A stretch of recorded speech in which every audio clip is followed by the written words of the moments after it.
Marion House Audio presents The Brave Habit, A Guide to Courageous Leadership by Todd Henry. Copyright 2023, Todd Henry. Read by Todd Henry. Origins. You cannot swim for new horizons until you have courage to lose sight of the shore. William Faulkner. I almost died when I was 15 years old. I was playing in a varsity basketball game when I suddenly felt a tightness in my back. The coach pulled me from the game and had me stretch on the sideline, but I couldn't shake the pain, so I sat on the bench for the remainder.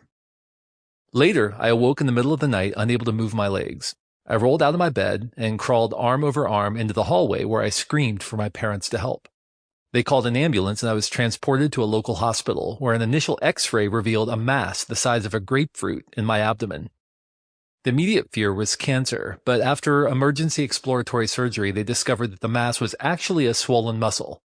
I had an infection so dangerous that the muscle had expanded to well beyond its normal size, pressing some major nerves against joints in my back and causing immobility and extreme pain.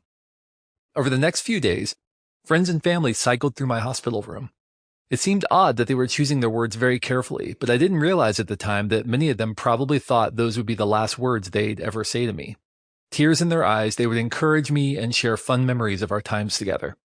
As I got worse, the local doctors were at a loss for what to do. So they transferred me to the nearest hospital with an infectious disease unit where I spent several days wasting away in a hospital bed as the doctors tried their best to save me.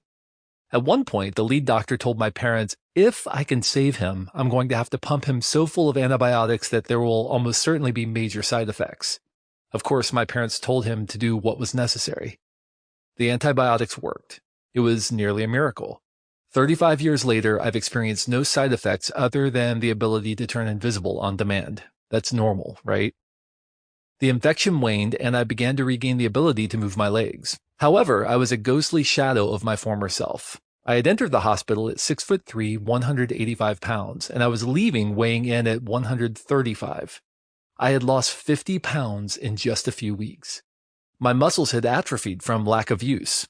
I was the very definition of skin and bones. My doctors told me that I would likely be able to walk again and probably be able to exercise, but that playing basketball was unlikely, especially given that I was about to enter my junior year of high school. This crushed me. Basketball was my true love at the time, and the thought of not being able to play again felt like the end of the world. The first part of my physical therapy regimen was simply to regain control of my legs. Taking 2 steps would sometimes be a full hour's work. Over weeks, I regained my ability to walk with assistance, then on my own. I began to regain weight with the help of family friends. Sample complete. Ready to continue?